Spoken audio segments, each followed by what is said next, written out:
Os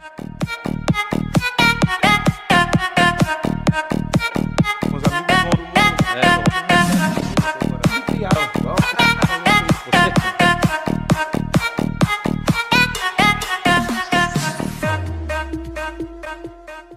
de televisão com a gente, hein? Obrigado aí pelo carinho da audiência, obrigado aí você acompanhando o nosso programa, também aqui na Mania FM, na GDS Web Rádio Brasil e nas emissoras de rádio que entram em cadeia com a gente agora. Ribeirão Preto, São Paulo, beijo pra todo mundo, galera em Santa Catarina, pessoal lá do Diário também, em Pernambuco. Obrigado a todo mundo aí pelo carinho, a partir de agora, hoje é quinta, é dia de Júnior Correia. Tudo bem com você? Tudo bom. Tranquilinho? Chuva atrapalhou chegar aqui, né? A chuva atrapalha um pouco, atrasa um pouco, né? O trânsito realmente dificulta, né? Qual o tema que nós temos? Alguns temas aqui importantes para falar. Vamos começar falando da fala do Papa Francisco ligado à igreja, você gosta disso, né? Que dá para discutir a questão do celibato sacerdotal. Bom, né? Para falar disso? Não, bom, porque essa fala, acho que ela tem uns 380 anos, essa fala. Que ela porque... fala, né? Não, assim, essa fala é antiga, essa fala do Papa, né?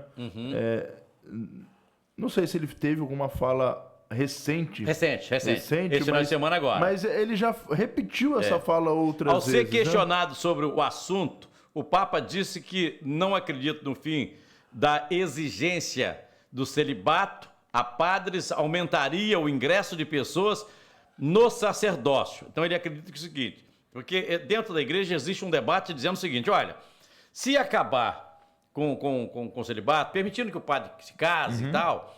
vai aumentar o número de vocações. Isso, ele não acredita nisso. O Papa Francisco não acredita nisso. Mas ele defende, porém, que o fim do celibato poderia acontecer, que é um assunto para discutir. Ele defende ou ele disse que pode acontecer? Ele disse que pode acontecer. Então. Pode acontecer. Ele disse que dá para conversar sobre isso, na realidade é isso. Quando essa matéria aí? Essa aqui eu não sei, mas essa fala dele... Não, mas é porque... Essa que eu tô falando aqui eu não sei. É porque o Papa Francisco, ele fez um pronunciamento desse... Você não é da linha do Padre Francisco, não, né? Você é da linha do... Eu sou da linha da igreja. Da igreja, mas, da igreja. Mas a igreja tem linhas diferentes. Não, eu sou da linha da igreja. Aquilo que a igreja ensina é a minha linha. Né? O Papa atual, o Papa Francisco, o Papa anterior, o Papa Bento, continua sendo a mesma igreja. Mas o Papa Francisco tem uma defesa mais, digamos... Sinceramente, tem não. Não? Tem não. Tem não? Tem não. O Papa Francisco, ele tem um linguajar mais moderno. É isso. O Papa Francisco consegue se comunicar melhor com um público que antes a igreja tinha uma dificuldade de se comunicar. Mas não porque ele abre mão da doutrina, não porque ele abre mão daquilo que ele acredita. Muito pelo contrário. Acho até bom levantar essa pauta, esse assunto, porque... Essa mesma fala que o Papa disse agora, o Papa disse, eu acho que é a fala de 2013, não tem problema. Mas em 2013 ele falou, porque esse ano, né, inclusive... Isso está sendo requentado, né? Há uns 3 dias atrás, fez 10 anos do pontificado do Papa Francisco, né? Ele completou aí os seus 10 anos de pontificado, ou seja, 2 a mais que o Bento XVI. Bento XVI renunciou com 8 anos. E já está caminhando aí para não ser um papado transitório, mas já passou um papado com uma vida já longeva. Papa Francisco, em 2013, ele falou. Qual foi o Papa que ficou o tempo maior? São Pedro. São Pedro. São Pedro ficou 33 anos. Nossa, 30 e poucos anos. Então o né? Papa Francisco não chega lá, não. Ah, 33, não. João Paulo II foi com 27, né? 27, ele foi, acho que, o terceiro com mais tempo. João Paulo II. Né? É uma vida muito longa. Mas, vamos lá, vamos voltar a essa questão do celibato. O que o Papa falou? O Papa falou o seguinte, olha, o celibato, né, ele lembrou a gente que o celibato não é uma questão de dogma de fé, ou seja, não é uma verdade de fé que os padres não podem casar, é uma questão de disciplina. Disciplina a partir da onde? Veio da cabeça do padre, porque lá na Idade Média... a igreja não queria abrir mão não queria que os padres que casassem teriam que dividir os bens da igreja. Cara, isso não tem nada a ver com nada, porque essa disciplina ela é lá do século IV. Século IV, a igreja católica ela não era nem 10% do que ela é hoje em relação a posses que ela possa ter, né? naquela época ela estava saindo de perseguições grandiosas, ela estava se espalhando pelo mundo. Então, assim, ela era uma igreja peregrina. Os seus padres, os seus bispos, eles eram pobres, eles eram perseguidos. Não tinha reis que eram católicos, não existia burguesia. Então, era um outro tempo da igreja, né, aquele período. Qual é o impulso para essa disciplina do celibato? É justamente São Paulo. É São Paulo, não é nem São Pedro. Muito embora São Pedro ele também tenha vivido assim, a maioria dos apóstolos tenham vivido assim, mas São Paulo que fala sobre isso, que fala sobre o celibato. É São Paulo que vem dizer pra gente, eu não me lembro agora qual é a carta, ele disse para os seus discípulos, né, naquela comunidade específica, que aquele que for casado, que ele seja casado com uma só mulher, que ele viva corretamente na sua vida agora. Aquele que quer seguir Jesus Cristo, aquele que quer seguir sendo pregador da palavra, melhor dizendo, seria bom se este não se unisse a uma mulher. Então São Paulo fala que aquele que quer pregar o evangelho, aquele que quer ser um sacerdote, ser um bispo, para este é bom o celibato. Por quê? Para se dedicar inteiramente à missão. Então São Paulo já fala isso. E a igreja começa... Até o século IV, quando é adotada essa disciplina, não havia uma obrigatoriedade. Só que já havia uma prática comum. Tanto que quando a disciplina ela foi imposta como obrigatória, não foi uma surpresa e nem por isso diminuiu as vocações, tanto é que a igreja não acabou. Se fosse diminuir as vocações, não teria mais igreja. Sim. E essa disciplina, cabe recordar, né, a Igreja Católica ela é composta por 24 igrejas autônomas. 24 igrejas autônomas. O que é isso? Nós temos a igreja do Ocidente, a igreja latina, é uma igreja autônoma. É essa que a gente, né, o rito que a gente segue. E existem outras 23 que são orientais. Igreja maronita, igreja grega, igreja, sei lá, síria. Existem vários ritos, né, orientais, que fazem parte todos da mesma igreja, que tem o Papa como a cabeça. Exatamente. Tudo sob o comando do Papa Francisco. Do Papa. É isso aí. Só que a única que tem como disciplina obrigatória o celibato para os padres é justamente a igreja do Ocidente. As orientais não têm. Nas igrejas orientais, os padres podem ser casados. Aí você pergunta, lá a vocação está aumentando em detrimento do Ocidente? Por conta disso, lá tem mais padres casados do que aqui? Não. A gente vê o seguinte, que lá no Oriente, né, muito embora os padres possam ser casados, nem todos são casados, muitos vivem o celibato, e nem por isso aumentou a vocação no Oriente. O Oriente ainda fica em dificuldades para poder celebrar suas missas. Tem a questão das perseguições, mas o Oriente ainda depende muito do Ocidente para ir ajudar através das missões. Então, veja, não é o fato de o padre poder casar ou não que vai aumentar as vocações, e o Papa Francisco está falando sobre isso. O Papa Francisco ele já falou sobre a questão do celibato. Ele vê o celibato como bom, como necessário para os padres, para que o padre possa se dedicar. Só que é uma questão de disciplina. Essa disciplina, por ser uma disciplina, aí que vem a discussão maior. Por conta de ser uma disciplina... Essa questão de aumentar ou diminuir a questão da vocação, essa é uma linha de debate. Né? Essa é uma linha dentro do que nós estamos falando aqui. Mas tem outras questões. A própria liberdade, por exemplo, do padre em se casar, de ter essa liberdade. Não é só a questão da... mas ele tem a liberdade. Mas o que acontece? A gente tem que pensar o seguinte, que o Papa também falou isso, né? Eu vi ontem ele falando isso numa das suas catequeses, né? Qual é a nossa maior vocação? O que é vocação? Vocação é chamado, né? É um chamado de Deus. Qual é a nossa maior vocação? A que Deus nos chama? Deus nos chama primeiro ao amor e ao serviço, né? Ao amor, que amor? Né? Amar primeiramente a Deus e ao próximo como Cristo nos amou. Beleza, essa é a medida do amor.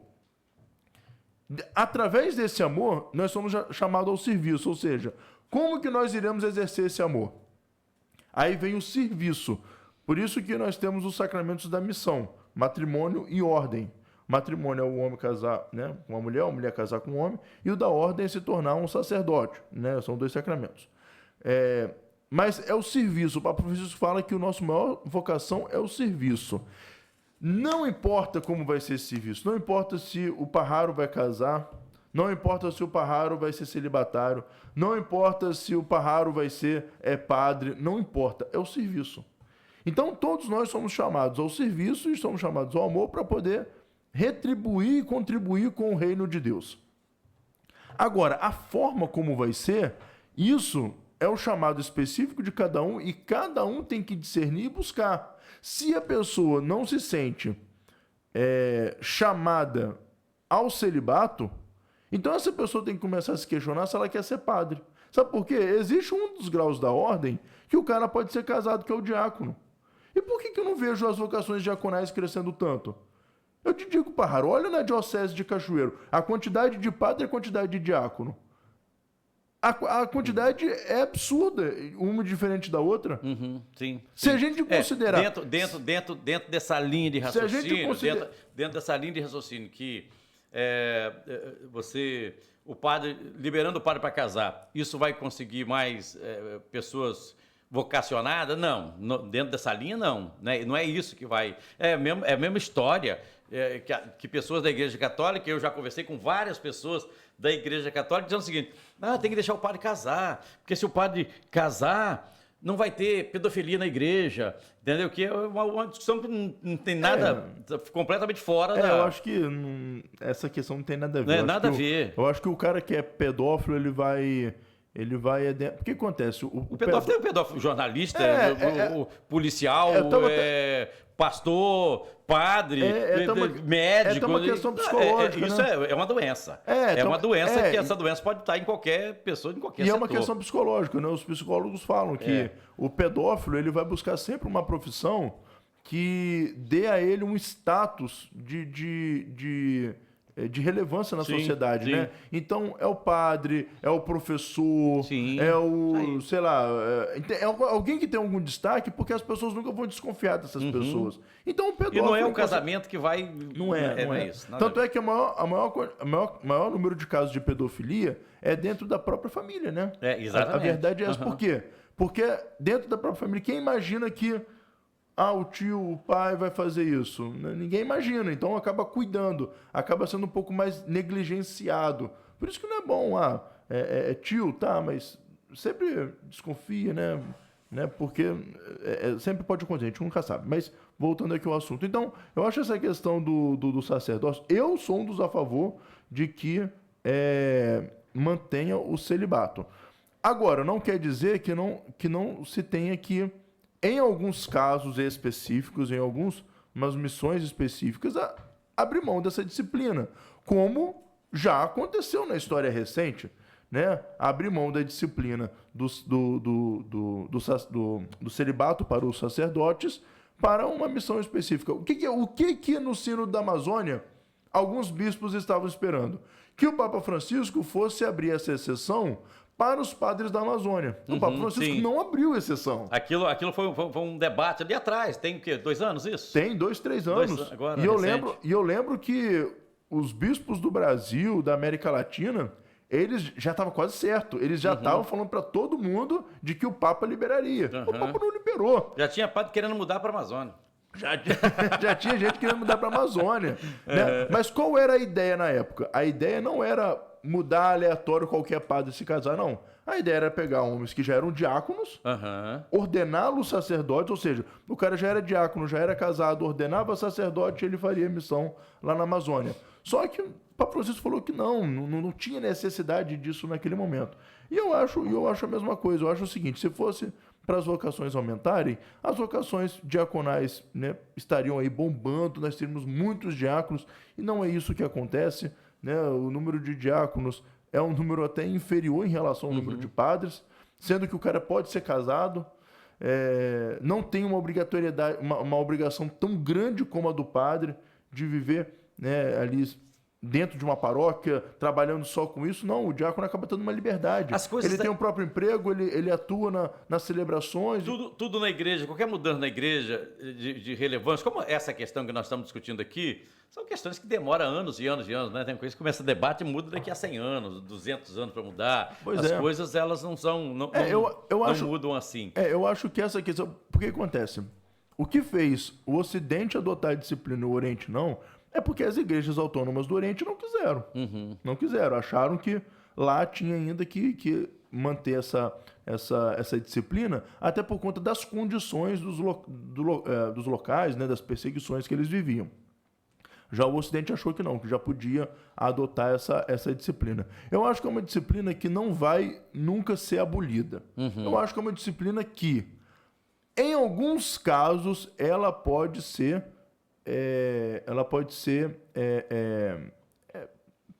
deixada de lado, ela pode ser aberta à mão, vamos colocar assim, né? Eles podem abrir mão em alguma ocasião específica, mas abrir mão acho que não, acho que é uma disciplina que mostrou frutos para a igreja. Você disse aqui no começo da nossa conversa, do programa, você dizia o seguinte, olha, o Papa Francisco não é diferente do... Não, nem um pouco. É a mesma coisa, mas o Papa Francisco avançou no sentido... Porque Bento XVI estudou sobre isso. Mas o Papa Francisco avançou em algumas questões, por exemplo, pelo menos no discurso, na fala. Por exemplo, a igreja pedir perdão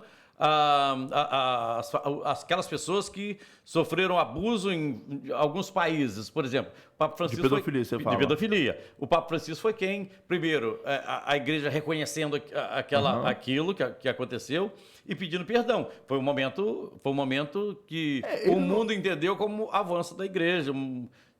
Ele não foi o primeiro, o Bento XVI foi o primeiro, só que foram momentos diferentes, né? Porque acontece, a gente também tem que ver quais são as ocasiões. Eu acho que eu não estou querendo passar pano, né? Muito embora eu estou também passando pano se você achar isso, não tem problema, eu vou defender sempre.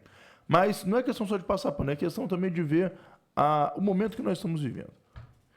Bento XVI foi o Papa que pegou a bucha de investigar os casos de pedofilia. Inclusive, alguns falam que esses casos foram os que mais atingiram psicologicamente o Bento XVI a ponto dele renunciar. Não é porque tinha pessoas conhecidas dele, não. É porque isso atingiu ele psicologicamente. Ele viu aquela bomba cair diante dele. Sim. Né? Porque a verdade é o seguinte, que existiam padres lá na Diocese de Nova York, de Alemanha. Mas você está falando a questão da renúncia do Papa, você está falando uma questão do imaginário. De quê? Ninguém diz que o Bento, a renúncia dele, porque não aguentou a pressão. Ninguém diz isso. Um monte de gente diz isso.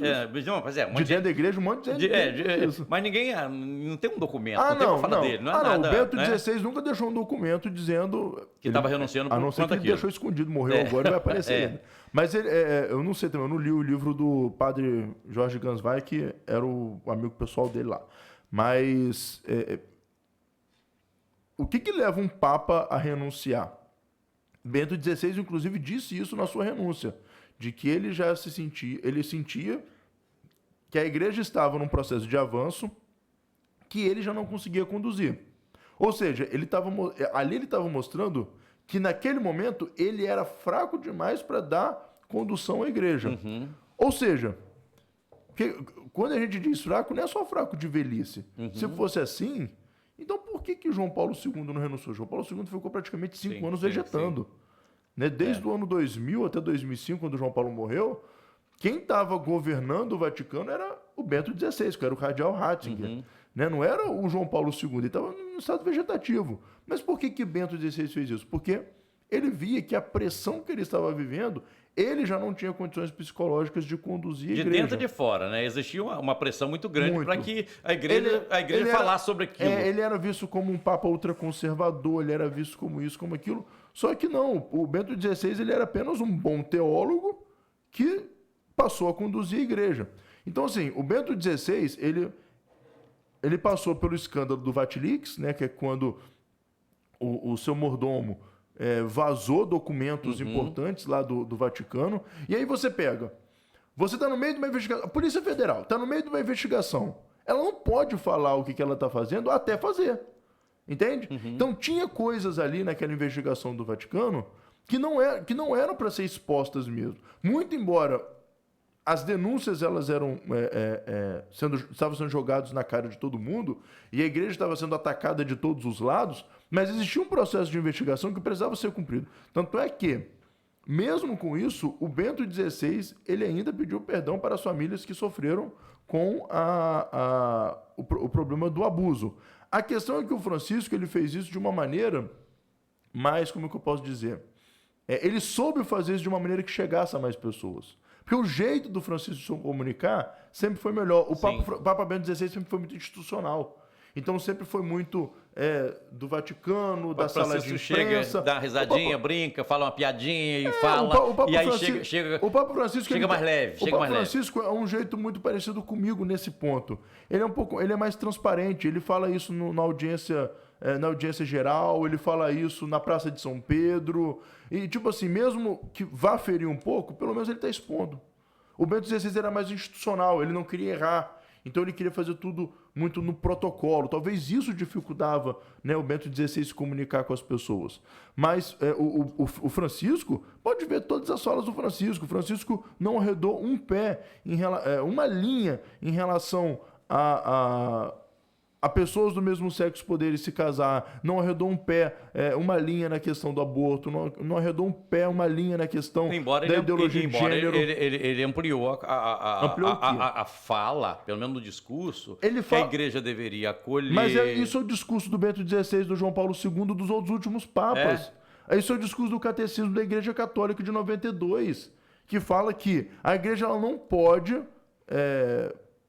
Não pode separar aquelas pessoas que possuem atração pelo mesmo sexo. A igreja diz isso muito claro. Essas pessoas devem ser amadas e acolhidas porque são seres humanos dignos como todos os outros. O que a igreja não vai fazer é casar duas pessoas do mesmo sexo. Agora, o que a igreja não vai abrir mão é da sua doutrina de que o casamento é entre o homem e a mulher. Porque a doutrina em cima do casamento ela é muito, muito simples, ela é eterna. Isso é diferente de acolher. Né? É diferente de acolher. O que é acolher? Acolher é você... Vamos pegar aqui. As pessoas podem falar assim, você está querendo comparar o homossexual com o assassino? Não. O pecado é grave do mesmo jeito, assim como o pecado de um cara que trai a mulher. Né? Em relação de pecado grave, é a mesma coisa para a igreja. Né? Pecado grave é a mesma coisa dos dois lados.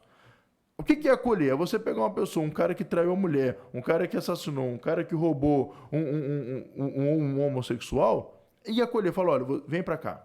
Aqui você vai encontrar a verdade, aqui você vai ter palavra de consolo, aqui você pode buscar o céu, aqui você pode buscar a santidade. Então venha, você será acolhido. Só que o que é acolher? A gente tem que lembrar de Jesus, né? A prostituta estava para ser apedrejada. Quem não tiver a pedra, quem não tiver pecado, que atire a primeira pedra. Mas depois ele se abaixou, virou para ela e falou: se eles não te julgaram, eu não te julgarei. Sim. Vá e não peques mais. Isso é acolhida. Eu não estou aqui para te julgar, eu não estou aqui para te lançar pedras. Mas você também tem que saber que você cometeu um erro, né? Obrigado pela vinda de novo ao programa. Um abraço para você. Hoje estourou tudo aqui, tá? Um abraço, estourou. Tá bom. Obrigado, Juninho. Um abraço para você. Falou. No oferecimento de Cofrio, sabor a toda prova, a melhor linguiça para o seu churrasco é da Cofrio, é a melhor do Brasil, temperada, suculenta, gostosa, maravilhosa, né? No seu churrasco, é a estrela do churrasco, é a atração do churrasco, a linguiça Cofrio. Turma, estamos fechando o programa aqui na Mania FM, aqui na GDS Web Rádio Brasil. Você da Rede Brasil de televisão, um grande beijo no coração, fique com Deus e até amanhã, se Deus quiser. Tchau, gente! Tchau, Brasil!